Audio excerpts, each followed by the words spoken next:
Welcome to this explosive breakdown of one of the most talked about meltdowns in daytime television history. Samuel L. Jackson kicked off Tamron Hall's show after a heated confrontation that left jaws on the floor and social media ablaze. Picture this: it's a crisp autumn morning in New York City, the kind where the leaves are turning golden and the energy in the studio is supposed to be electric with anticipation. Samuel L. Jackson, the iconic actor whose gravelly voice has narrated everything from blockbuster Marvel epics to pulse-pounding Tarantino thrillers, strides onto the set of the Tamron Hall show with that signature swagger, his eyes twinkling with the kind of charisma that could disarm a room full of skeptics. At 76 years young, Jackson isn't just a star, he's a cultural force, a man who's stared down villains on screen and off. From his no-nonsense portrayal of Nick Fury to his unapologetic advocacy for civil rights and addiction recovery, Tamron Hall, the poised and probing host whose show has become a staple for heartfelt conversations and celebrity scoops since its 2019 debut,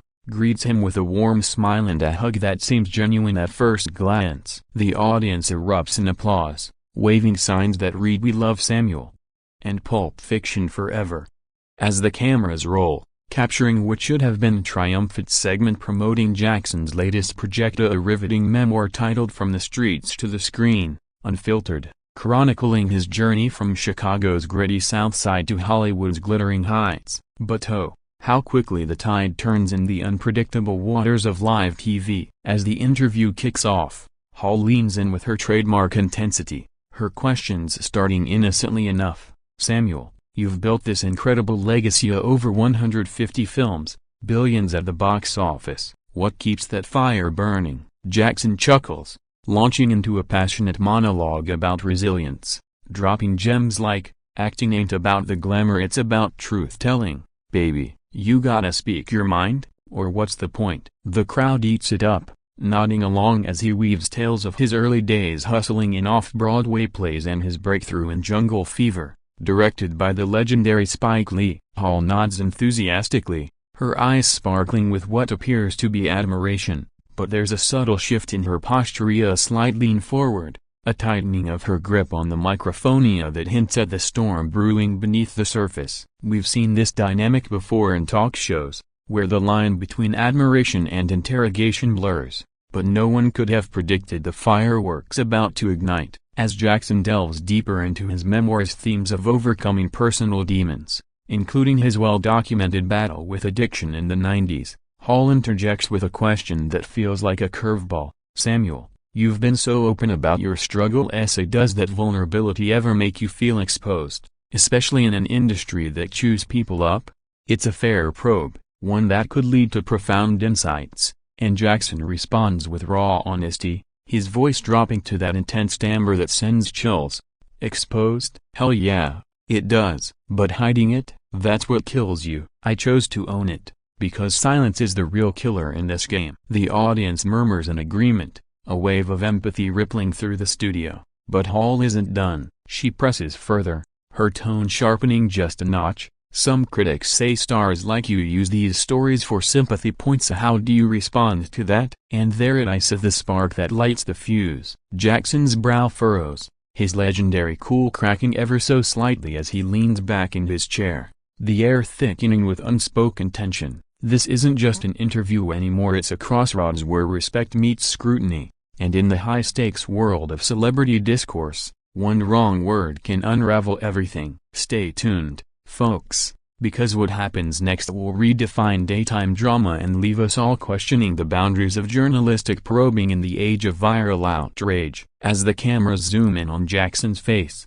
you can almost see the gears turning in his mind, weighing whether to laugh it off or let the truth bombs drop. Little do we know, this moment will echo across headlines, from TMZ to the New York Times, sparking debates on race, power, and authenticity that linger long after the credits roll. But let's rewind a bit to set the stage properly. Jackson's arrival wasn't without its own buzz. Earlier that week, whispers in Hollywood circles hinted at his frustration with softball interviews that gloss over substance, a sentiment he'd voiced in a recent podcast with Joe Rogan, where he lamented, "Too many hosts want the soundbite, not the soul." Hall, known for her fearless style. I think her viral grilling of R.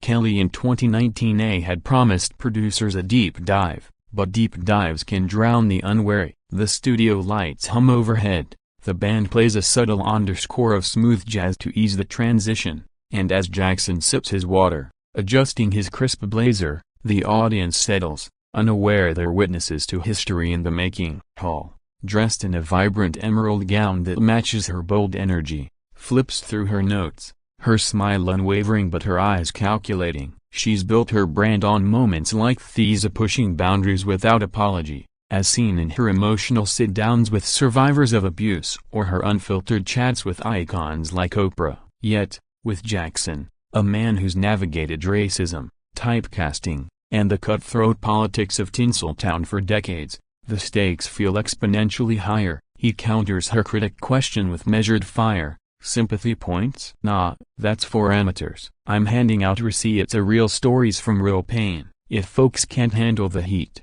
they should stay out of my kitchen. Laughter ripples through the crowd, but Hall's follow-up lands like a gut punch. Receipts are great, Samuel, but what about the rumors? Like that alleged feud with Spike Lee over Jungle Fever residuals to care to set the record straight? Or is that just more Hollywood smoke? The studio falls into a hushed silence, broken only by a few gasps from the front row. Jackson's jaw clenches, his fingers drumming the armrest, a telltale sign for fans who know his poker face from countless red carpet gaffes. This isn't speculation, it's a direct hit on a decades-old scar, one Jackson has artfully dodged in press junkets. The confrontation isn't just brewing, it's erupting, and we're all front row seats to the fallout. In the annals of talk show lore, moments like these, I think Tom Cruise's couch jumping or Chris Angel's backstage brawl, become legend, but Jackson's response promises to be uniquely his, unfiltered, unflinching, and utterly unforgettable.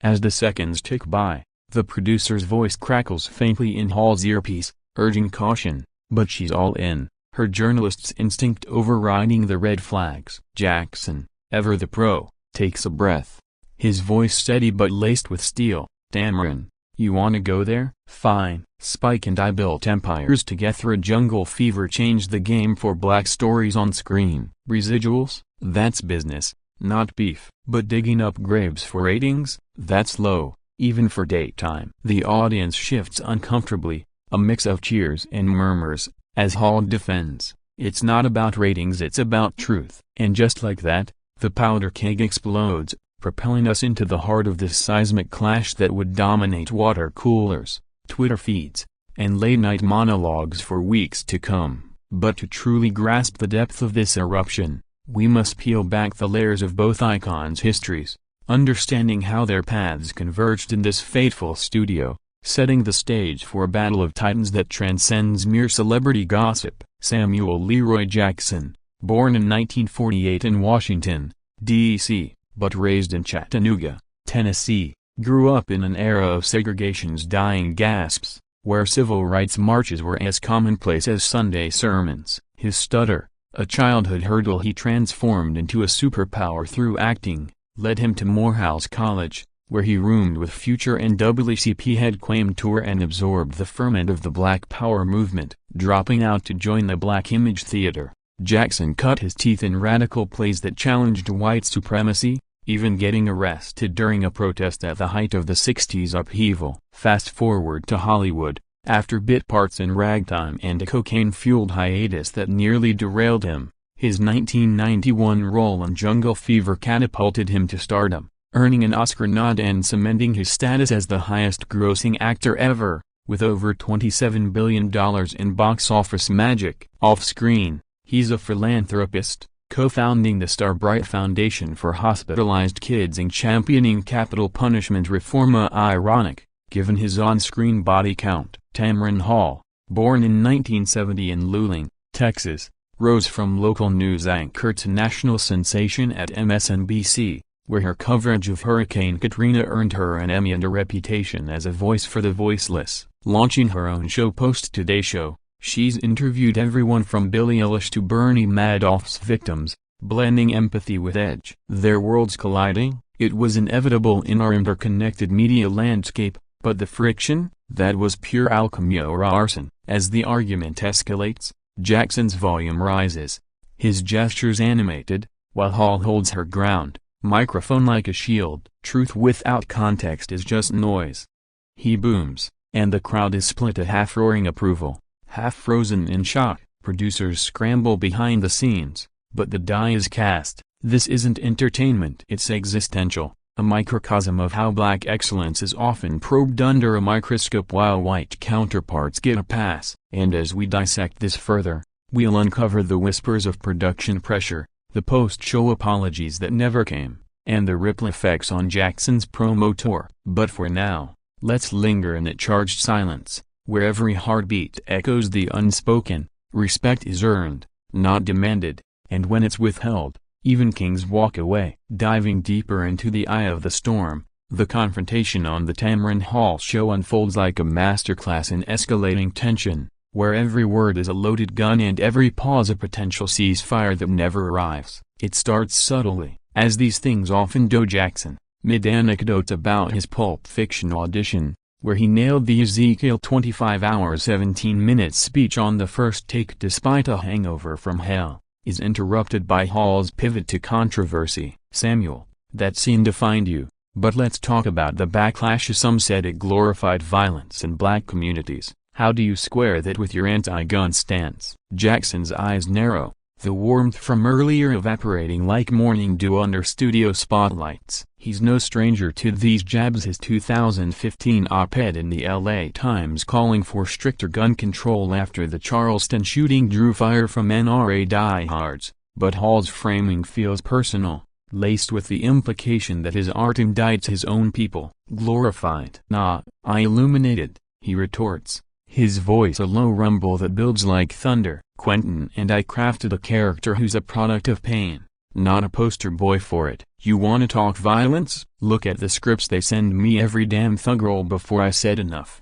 the audience leans in, sensing the shift from chat to challenge, and Hall, undeterred, doubles down. But isn't that the point? By taking those roles, didn't you perpetuate the stereotype? It's a question that's haunted Jackson's career. From his breakthrough in Menace to Society to his turn as the bombastic Steven in Django Unchained, where he both subverted and embodied the mammy trope for sharp satire, Jackson fires back, his chair creaking as he gestures emphatically. Perpetuate. I dissected it, baby. I made Jules Winfield a philosopher with a pistol, not just a killer. And Django? That was liberation wrapped in laughter. You think I don't see the trap? I've been dodging it since day one. The studio temperature rises, literally monitors flicker as remote viewers flood comment sections with live reactions, from Tamron's out of line, to finally, someone asks the hard questions. Behind the glass, producers huddle, one whispering into a headset, wrap it in two, but Hall waves them off, her journalistic fire unquenched. This is her element, the raw, unscripted truth that made her a star at Inside Edition, where she exposed con artists and cold cases with equal fervor. Yet, with Jackson, a man who's mentored Denzel Washington and sparred with Martin Scorsese over creative control, she's poking a bear with a pedigree. He continues, voice rising. I've turned down more coon roles than you've had hot dinners, Tamron. But go on, keep serving em up and maybe it'll make good TV. Sarcasm drips from his words, and the bandleader cues a nervous sting of saxophone to fill the awkward beat. Hall, cheeks flushing under the makeup, counters with poise. This is good TV because it's real. Fans want the unvarnished Samuel, not the press release version. But Jackson isn't buying it. He stands halfway, pointing a finger, not accusing, but emphatic. Unvarnished? You're painting me in your colors, not mine. Ask about the joy, the wins and not just the wounds. The crowd erupts in a mix of applause and ooze. Phones out recording every second, destined for TikTok eternity. This moment crystallizes a broader industry gripe. Black stars like Jackson, Viola Davis, or Forrest Whitaker often face interrogations framed through deficit trauma, tropes, turmoil, while peers like DiCaprio or Pitt get to bask in accolades unchallenged. Jackson's memoir, excerpted in Essence magazine just days prior, addresses this head-on. They want my scars, not my script, he writes. detailing a 2005 pitch meeting where a exec suggested he play more relatable by softening his edge. Hall, perhaps drawing from her own battle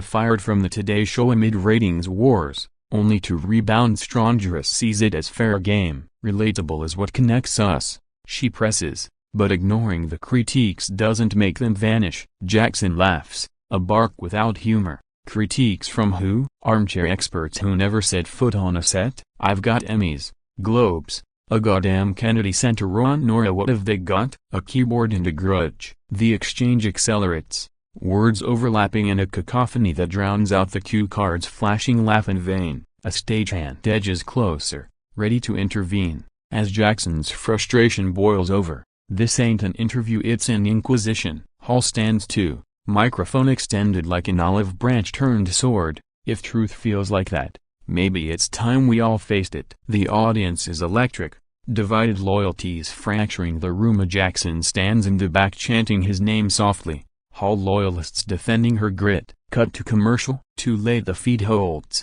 capturing the raw humanity of it all. In post-production hindsight, clips analyzed frame by frame on YouTube breakdowns reveal micro-expressions, Jackson's fleeting hurt behind the anger, Hall's flicker of regret masked by resolve. This isn't just a spat, it's symptomatic of media's insatiable hunger for conflict over connection, where vulnerability is weaponized for clicks. Jackson, who's donated millions to sickle cell research, a disease that claimed his mother's life, deserves space to celebrate, not ceaseless scrutiny. Yet Hall, a survivor of domestic violence who channels pain into purpose via her show's Survivor Spotlights, embodies the pushback against performative allyship. Their clash, a mirror to society's fault lines, where progress demands discomfort but risks demolition. As the argument peaks, Jackson grabs his jacket, muttering, "I'm outta, ain't nobody got time for this circus." Hall calls after him, "Samuel,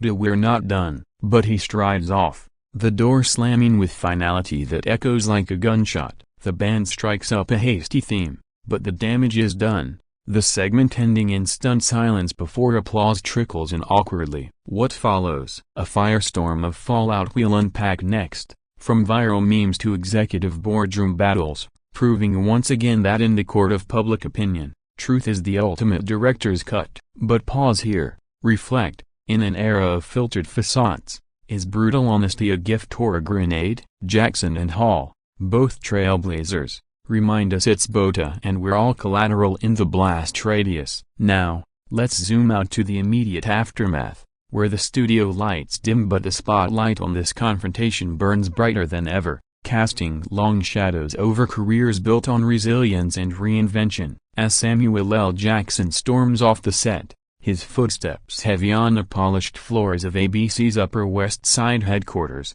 the control room erupts in chaos, producers barking orders, editors scrambling to salvage footage, and Tamron Hall slumping into her chair, microphone still clutched like a lifeline. The audience, a diverse mix of housewives, students, and superfans busting from Jersey, buzzes with disbelief, whispers turning to shouts. Did that just happen? Go Sam. Tamron had a point. Outside, paparazzi swarm the loading dock, lenses trained on the emergency exit where Jackson emerges, shades on, flanked by his publicist of 30 years, LaTanya Buchanan, who's seen him through Ursi from his 1990 rehab stint to the 2017 racist tweet backlash. He slides into a black Escalade without a word, but not before flashing that million-watt grin to a cluster of well-wishers. You all know how it is to keep it real out there. Back inside, Hall addresses the crowd live, her voice steady despite the tremor. Wow, folks, that was intense. Samuel's a legend, and I respect his passion. Let's take a breath and talk about what makes stories like his so vital. But the feed cuts abruptly to break, and in those golden ad minutes, her team circles wagons and notes scribbled, calls to legal on speed dial. The clip hits social media before the commercial ends. #Samuel vs. Tamron trends worldwide, amassing 2.7 million views in the first hour, with reactions pouring in from mailisters. Spike Lee tweets, "My brother Sam don't ply truth to power. #Jungle Fever forever," while Whoopi Goldberg chimes on the views live. Tamron's brave, but honey, Pick your battles. Jackson's camp releases a terse statement via Variety. Mr. Jackson appreciates the platform but stands firm on authentic dialogue over ambush journalism. Hall counters on her show's site, "Our goal is always candid conversation." Grateful for Samuel's candor, even when it challenges us. But the internet, that great unfiltered jury, doesn't wait for nuance. Memes explode. Jackson's face superimposed on Thanos snapping away disrespectful hosts, captioned "When they come for the king." Hall edited into a boxing ring, gloves up against a Fury lookalike. TikTok stitches the moment with audio from his Snakes on a Plane rant. "I want these Mutha interviews to end now." Racking up 15 million likes. By noon, it's fodder for The Breakfast Club, where Charlamagne Tha God dissects, Tamron's doing God's work, but Sam's untouchably. That's the real tea. Ratings spike 40%, proving controversy's currency, but at what cost? Jackson, holed up in his Manhattan penthouse overlooking Central Park, scrolls the frenzy on his iPad, chuckling at a fan edit of him as Jules reciting Bible verses at Hall. His wife, LaTanya, longtime partner since '81, brews coffee strong as his resolve. "You good, baby?" He nods. "Better than good if free." This isn't his first rodeo. Recall 1993, when he walked off a press junket for White Sands after a reporter called his role token diversity. Or 2012, clapping back at a UK interviewer questioning his urban accent. Jackson thrives on pushback. It fuels his philanthropy, like the $1 million to the National Museum of African American History. Meanwhile, Hall fields calls from Disney execs, her contract up for renewal. Whispers of too risky floating like smoke. She's no stranger to cancellation threats. Her 2020 COVID special drew flack for fearmongering, yet she doubled down, earning a Peabody. Her co-host, Lawrence, texts support. "You slayed, Cisa on it." But privately, doubt creeps. Was it worth alienating an icon? The broader ribble? Sponsors pull ads temporarily. A Procter & Gamble citing brand misalignment. A While Glad praises the raw talk on representation. News outlets dissect. CNN's panel calls it a teachable moment on intersectional interviewing, while Fox labels it Hollywood entitlement on display. Jackson's memoir sales surged 300%, hitting NIT bestseller at number 3, with readers praising the irony. A book on vulnerability sparking a vulnerability vortex. Hall's show books crisis PR expert Rachel Dolezalino, "Wait, a real one like Judy Smith from Scandal to spin positivity." By evening, Jackson appears on The Tonight Show via Zoom, Jimmy Fallon gushing, "Sam, you're a beast. What's next?" He quips, "More snakes, less drama unless it's scripted." Laughter ensues, but the scar lingers. This blow-up illuminates TV's tightrope. Hosts like Hall chase relevance in a podcast-dominated world. Guests like Jackson guard legacies fiercely. Data from Nielsen shows such incidents boost viewership 25% short-term but erode trust long-term. A witness Ellen's fall, yet both emerge stronger. Jackson's promo tour pivots to podcasts like Club Shay Shay, where Shannon Sharp lets him cook uninterrupted. Hall dedicates the next episode to conversations that challenge, featuring Tyler Perry on industry tropes. Fans bridge the gap with fanfic crossovers, imagining a buddy comedy born from beef. But beneath the buzz, a quiet reckoning. How do we honor stories without dissecting the storyteller? Jackson journals it, adding a chapter, "The day talk turned to takedown." Hall preys on it, her faith anchor from Texas roots. As night falls on this media maelstrom, one truth shines: confrontation, when forged in fire, forges futures. No victors, just voices amplified, echoing into the cultural canon.